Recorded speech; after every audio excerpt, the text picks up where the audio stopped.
Good afternoon, everyone. Welcome to today's Showbie Learning Celebration Assembly. I hope you've had a really exciting week full of lots of nice learning challenges and getting stuck into lots of activities that we're sharing through Showbie. We've had some lovely work sent in this week, as we always do, and I can't wait to show you some of that learning in a few moments.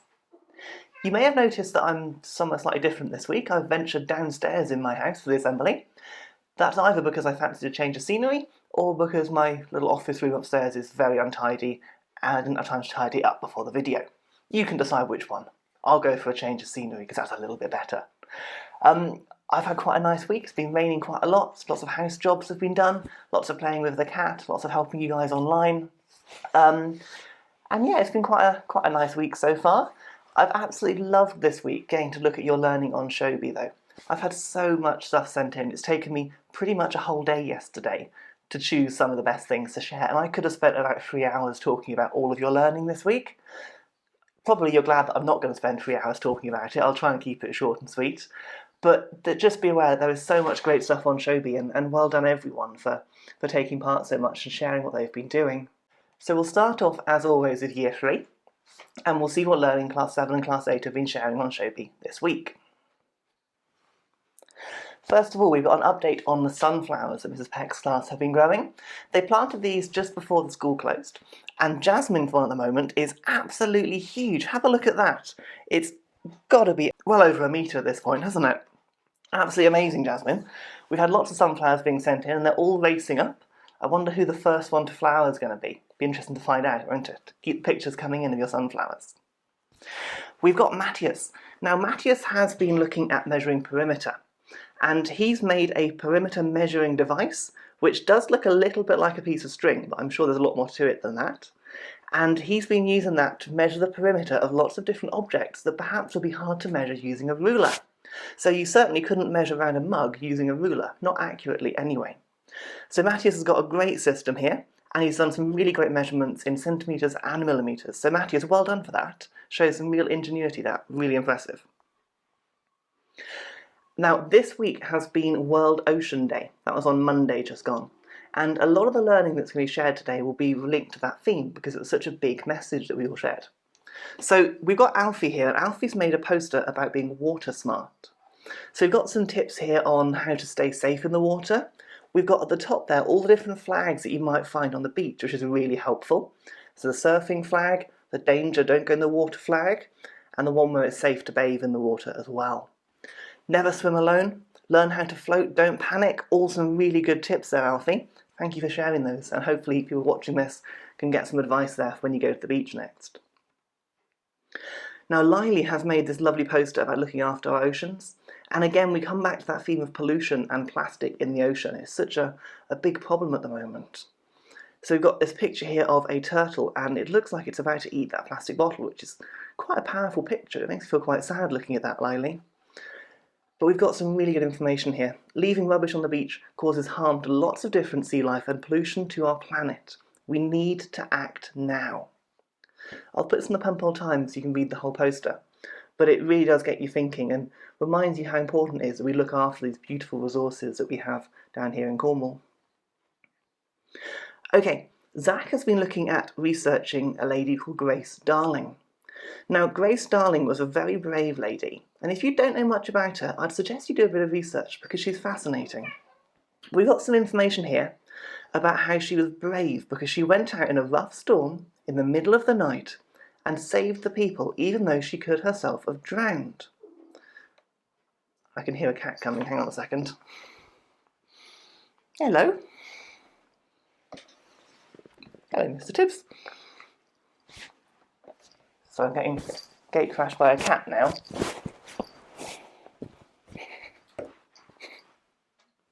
Go away. Go away. Go away. It's very hard to do an assembly when you've got the cat's tail brushing in your face and tickling your nose. Mr. Tibbs, can you go away now? Mr. Tibbs, thank you. Thank you. Sorry about that. So Grace Darling saved a lot of people who were in trouble in a storm in the ocean. And with World Ocean Day, this was a really good person to research and to learn a bit about because she was incredibly brave. We've got a lovely picture here, a portrait done by Sabina as well, a picture of Grace Darling, and a lovely picture there, Sabina, well done. Like I said, do go and do some research on her. She's a fascinating lady, and it really does remind you how brave people can be in really horrible circumstances. Okay, the other thing in Year 3 that's been really exciting this week has been they've been looking at shadow puppets. You might remember last week we were looking at materials that light can pass through and making sunglasses to keep our eyes safe. Well, the children will be taking it a bit further this week and using shadows to make their own artwork. This is a monster that Piran's drawn. Absolutely love this. It's got like a really great monster face and monster hands, hasn't it? It's brilliant. Really like that, Piran. Well done. We've got Kaio, who's made this lion. And you can see there, with the light shining through it, it's made a great shadow. And he's got some more puppets on the floor, so I imagine he's like a little shadow puppet show, which is brilliant. We have got Dolores, and Dolores has sent in this video she's made of some puppets. And it looks like you had a lot of fun here making these lovely puppets and telling a story. And a mermaid as well. Beautiful, Dolores. Thank you for sharing that. And we've got another shadow puppet show by Flora, based on Star Wars. Have a look at this. Master Yoda, I am.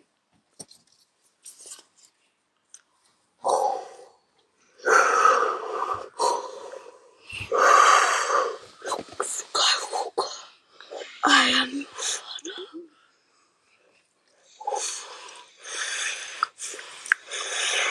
And Darth Vader. Excellent, Flora. Nice appearance there from Yoda and Darth Vader. Let's head across to Year 4 now and see what learning they've been sharing in those two classes. Okay, continuing from their learning last week about the life cycle of a plastic bottle, Chloe's made this lovely poster here with lots of beautiful images, really clear text and explanations, and some really great information on plastic bottles. I'll put this in the Penpol Times because you're going to want to read this. It really is interesting, and Chloe, I can see how much work you've put into this, so well done, and thank you for sharing it on Showbie. Now, we've also had some creative writing in Year 4 based around plastic bottles and the ocean. I'm not going to read all of these, again, because it will take a very, very long time, but they'll all be on the Penpol Times for you quite soon after the assembly for you to go and check out yourself, and I would recommend you read them because they are really good. So Connor here, he started off saying, on the supermarket shelf, a plastic bottle stands and was picked up by a small hand. Bleat through the till and then a ride home. The plastic bottle was carried down to the beach in a small plastic bag, drank very quickly and got left on the sand, got swept away and floated out to sea. I would suggest you read the rest of that and see what happens to that plastic bottle. Dylan has also written a really great piece of writing here all about the ocean. I'll read the first paragraph for you and then you can go and read the rest if you're interested. So, hi, I'm Julia and this is my story. This is what I've done most of my life. It was night when my story started and I was on my boat with my mum. It's only me and Mum, my dad was too scared, but that was 10 years ago so I don't care anymore. It's a very interesting start, isn't it? I wonder where that goes. Well, I know where that goes and it's really good, but I wonder if you're wondering where that goes. Okay, Ben here has done another piece of writing, again based on the idea of a plastic bottle. The Coca-Cola bottle left on the soft golden sand, a messy beach, rubbish everywhere. Peaceful and relaxing, the gentle light blue water moves quickly over the sand and grabs the empty bottle. That's really good, Ben. Again, check it out on Penpol Times, see where that poem goes. Really, really lovely. Okay, Hannah has made a lovely piece of art here based on what she's found on the beach, all those bits of washed up sand and cord and plastic and all of those things. She's picked them all up, rescued them from the beach, and she's made this lovely piece of art shaped like a planet with all of those found objects in there. Great beach clean, Hannah, and a great piece of art at the end of it as well. Thank you for sharing. Now, Tyler has been doing lots of really great maths this week, and particularly looking at coordinates. So we've been looking at the x and the y values and trying to work out what objects are on the pirate map at those coordinates. Tyler's done a great job here, and he's found all of the hidden treasure and all of the secret places on the pirate map. So well done, Tyler. That's really brilliant. And Monica has also been looking at coordinates, and the next day they were plotting their own shapes using the coordinates they were given. So here Monica's plotted some different squares and rectangles on the charts using the coordinates she's been given. Monica, lots of green ticks on that. You've done a really great job. Quite tricky, isn't it, to get the x and the y numbers the right way round? But you've done brilliantly there, so well done. And Leah has done a piece of writing here about the great white shark. Again, I'll read you just a snippet at the beginning. One day, there were a bunch of divers in the sea. One of the divers swam 110 feet down into the sea and had to breathe, but he couldn't.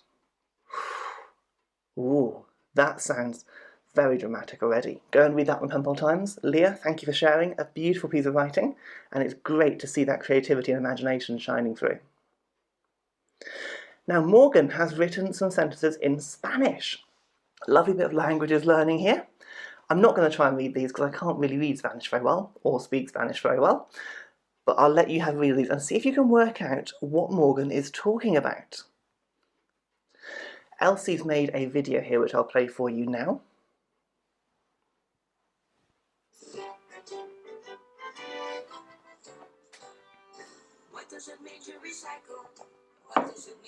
So Elsie's been looking at the different types of plastic and grouping them by what type it is she's found in her house. Really great there, Elsie, and thank you for making a little presentation to show what you've been doing. It's a great way of sharing all of that lovely learning. Okay, let's have a quick look at Year 5. Now with Year 5, there was just so much learning again that it's really, really hard to choose. And Mr. Wise was emailing me saying, can you choose this one and this one and this one? And we had hundreds of things to choose. But again, I've tried to narrow it down just to 5 or 6 from each class. But again, Year 5, well done. There's so much lovely stuff being shared at the moment. So let's have a quick look at Year 5's learning from this week. First up, we've got Jasmine. And Jasmine is one of the children who was very quick to apply for those free microbits when they came out a few weeks ago. And her one actually arrived not long ago. I sent her a link to some activities based on World Ocean Day involving the microbit. And she's made this really cool little sensor that lets you know when the turtles can come out safely based on the light and the temperature. So you can see when it gets darker, the turtle light comes on, and that means it's safe for the turtles to go back to the sea. So Jasmine, that's a really great piece of learning, and it's lovely to see you exploring that microbit at home as well. Now Reuben has been looking at nature in the local environment, and in particular butterflies and moths. So what Reuben's done is he's been out for some walks recently, and on his walks he's done a count of how many butterflies and moths he sees. And you can see at the top there, this is one of his walks in Cape Cornwall. Some pictures of the butterflies and moths that he found. At the bottom there's this amazing bar chart of how many he found on each day. So you can see in the middle there, look, that Tuesday was a great day for butterfly and moth spotting. He found 15, and that's probably the biggest day. Very recently, on the 31st of May, he found 14 in one day. So that's really, really exciting. Reuben, this is a lovely way of looking at data, and I love that you've gone out, you've done some local science, you've collected some data, and you've made some amazing charts at the end of it. Reuben sent in a presentation with all of the different pictures on, and it's been lovely to read through, Reuben. You've been on some lovely walks, and you found some really interesting butterflies and moths. Thank you for taking the time to make that and for sharing it. Okay, we've got some wonderful sculpture and art from Year 5. Edie here has made this incredible Cornish chough. This is our local bird. There aren't very many at all in the wild. They're really rare, but they are beautiful. They're called the firecrow because they've got beaks and legs that look like they're like fiery reddy orange. Really lovely model there, Edie. Sam has made this incredible painting on canvas of, I believe, a peregrine falcon. That may be not quite true, but I think it was a peregrine falcon. And you can see the detail and the colours in there. Sam, I love the colour palette you've chosen. You've gone for kind of not quite vivid, bright colours, but slightly more muted. And they look a lot more realistic because of that. I think it's absolutely beautiful, and I would have that on my wall, no questions. Thank you for sharing that, Sam. Really great art. Miles has made this rather adorable model of a hedgehog using some clay. I think that's really, really cute. The little feet and the toes on it are adorable. And you can see all the little spiky spikes all around the body. Thank you for that, Miles. It's a really great model. Devon has made this really nice painting of a seahorse underwater. A little starfish in the corner as well. And this links back to World Ocean Day, looking at our natural environment and what's out there underwater. Devon, thanks for this. Really lovely picture. Patrick's got a similar theme with another seahorse. We've got some bits of shell here that give it that lovely iridescent look. And lots of things, I guess, Patrick, you probably found out in the garden or out on a walk. So lots of petals, lots of leaves. Really, really lovely and creative way of making that seahorse, so thank you. Scott has made this excellent picture. I think it might be an owl. And it's again using leaves that you found outside. I'm loving all these nature pictures that have come in. It's such a great way of using all of our local resources, and it's a great activity to do at home with your family or brothers and sisters or whoever you've got around you, to go out and do like a scavenger hunt to get these things and make a beautiful piece of art. So please keep them coming in, Penpol. It's lovely to see. And Ivan has made another owl as well. Same as before, lots of scavenger things from outside, but Ivan's found lots of feathers as well, which makes it look even more like an owl. I particularly like the big daisy's eyes, because they look just like an owl's eyes, really big and round. Ivan, that's brilliant. Well done, and thank you for sharing. Finn has been busy, and Finn's made this piece of art, I believe, a digital piece of art, of some verbena, which he's found locally. An incredibly strong coastal plant, luminous purple flowers, loved by loved by birds, bees and butterflies, their flat tops being the perfect landing pad. And you do see these out on the coast quite often, always surrounded by bees pollinating. Really bright, colourful plants. And Finn, that's a lovely picture, thank you. Finton's got a little video for us now, which I'll play for you. Hello, this is my presentation on Peregrine Falcons. I have chosen the Peregrine Falcon because it is my favourite bird. These slides will show you why. The features of a Peregrine Falcon are: they are birds of prey, they can live up to 17 years, they're medium-sized, they have an average body size of 43.5 centimetres tall. I'm going to pause it there, but there's loads of information on there. The Year 5s have been making presentations, which they've been sharing in their Google Meet sessions each week, and I'll put the whole video on the Penpol Times for you to go and watch. Really excellent piece of learning, well done, and thank you for putting the effort in to share that. So finally, let's have a look at the Year 6s and see what they've been sharing this week. So the Year 6s, if everything was normal, would have been going to London on camp this week. So obviously it's quite sad they're not able to go to London, but they've been doing the next best thing by having their London camp delivered virtually online. So Mr. Stanlake and Mr. Peck have been really busy finding the things they would have been doing in London and sharing them with the children. So the sightseeing bus, they've done that online. The West End show they were going to go and watch, they found that online to watch. They've done a load of activities that have linked to that London trip. So some of the learning in here were based on the London theme as well, other bits based on World Ocean Day. So first up, we've got Summer. And Summer has made a rain collecting gauge. So obviously we've had a lot of rain this week, but this is to measure just how many centimetres of rain are falling. Summer, I'd love to know how much you've actually managed to capture in that bottle, because I reckon this week there's been quite a lot of rain. And I bet your strawberry plants like the water. Isaac has been inspired by World Ocean Day to go out and look in rock pools nearby. So here he is on the beach with his net, and you can see in the picture on the right hand side that he's managed to find these two really big fish on the rock pools. I'm not sure what sort of fish they are, but I wonder, Isaac, if you know what they're called, and perhaps you could let me know on Showbie, because I'd be really interested to find out. Luke has been making some art inspired by rock pools, and we've got all these like cracks and crevices that you might find in a real life rock pool, and then you've got lots of animals living in there as well. So Luke, that's a great job, really lovely, thank you for sharing. Harry has been starting on the London camp experience, and one of the activities was to make some 3D models of some of the things you would have seen in London. So here we've got some buildings, a phone box, lots of different things that you would have perhaps found in London, and you've made some little 3D models to put on your table at home to make you think you're perhaps a bit nearer there, which is lovely. Summer has been looking at the heights of different landmarks in London. So there's been some research done in Year 6 about different landmarks and how high they are in metres. The children have then taken this and made some graphs based on it. So Summer here has measured the different heights of buildings. The Shard, look, 306 metres tall. What a huge, huge building. I'm surprised how small Buckingham Palace is, actually. You always think of that being a really big building, don't you? But I guess perhaps in terms of height, it's not so high.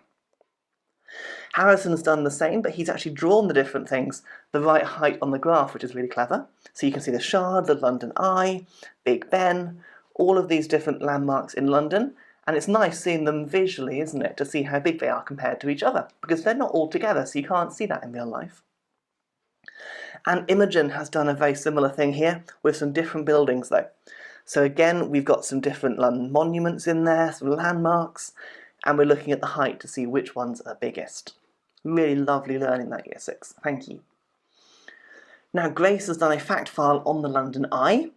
So here, look, the fun fact, on New Year's Eve, the London Eye launches fireworks from its pods. So you might have seen that on the TV every New Year's Eve. There's a big fireworks display along the Thames, and the London Eye is normally in the middle of that display. Constructed in 1998 and opened on the last day of 1999 to mark the millennium. So a very exciting attraction, the London Eye, and it's nice to do some research on it to learn a bit more about it. I'm sure you'll all get a chance to go there in the future and experience it hopefully in real life. Okay, Oscar has done some research on the Royal Albert Hall. Some lovely pictures here, and if you don't know about the Royal Albert Hall, it's a concert venue in London. Lots of famous music performances happen there, like the Proms every year, and the building itself is a big, big circle. So when you're inside, everywhere you are, you're on the outside of a circle, so you always get a really good view of the stage. So we've got some great facts here. Again, I'll let you have a look at online and read them all, but one that really made me chuckle is that the Royal Albert Hall is also known as the jelly mould, because it looks a bit like one. And I can see that in that top picture. I can imagine putting jelly in that and having it as a pudding one day. So that's really great, Oscar, thank you. Now, last up in Year 6, we've been looking at Whipsnade Zoo, and, no, we've been looking at London Zoo, sorry, and Chase has been looking at the different animals in the zoo and researching some more about them. So we've looked at what species are there, what they would eat, what predators might hunt in the wild, and how long they live for. So, for example, a lion there, look. A lion will eat meat, it will catch meat to eat, but hyenas sometimes will try and chase lions to kill them. A lion can live for 10 to 14 years, and they have the loudest roar out of any big cat.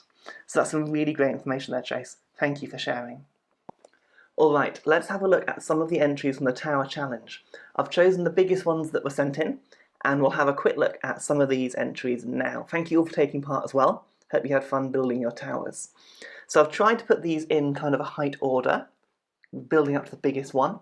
It's a little bit rough and ready, so we'll see how accurate my ordering has been this afternoon. First up, we've got Connor, and Connor has made a tower out of cuddly toys. That is a lot of cuddly toys, and that is a very big tower. There was no measurement for this one, but I am told it is equal in height to one Connor.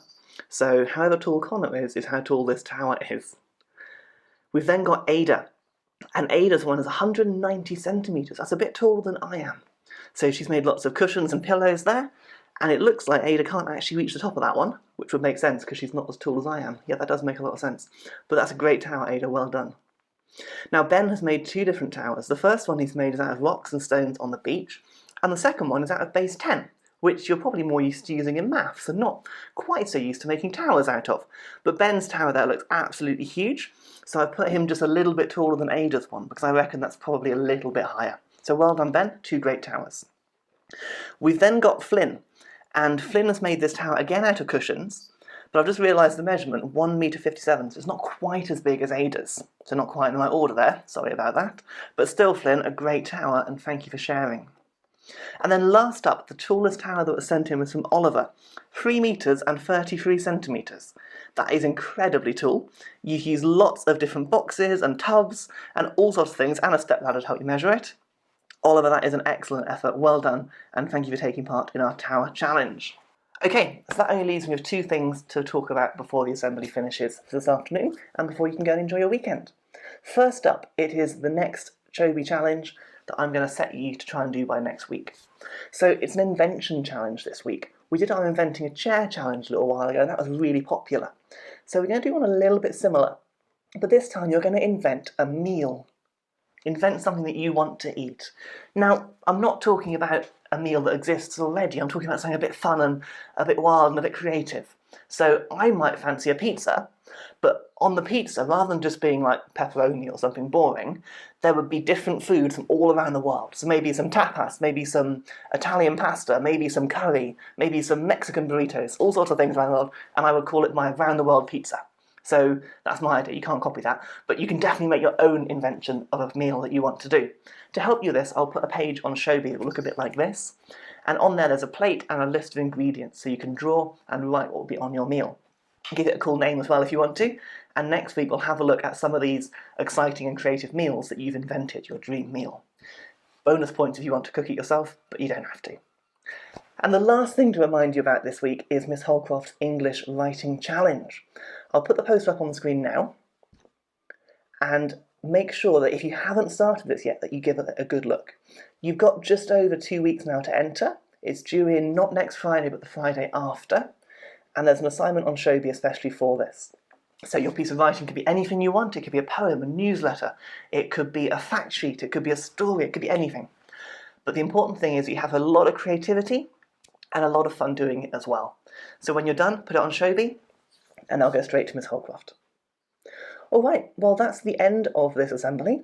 I've got some tidying to do in my office now to get it ready for next week's assembly, because it's a bit of a mess. But it's been lovely talking to you all. I hope you enjoyed looking at this week's learning. As always, there is so much incredible stuff being shared by all of you on Showbie, and it really is a privilege for me to get to go through and look. And even though it's hard choosing the bits to share, it's a real joy every week doing it. So thank you. And I hope you have a great weekend. We'll speak to you all really soon. Take care.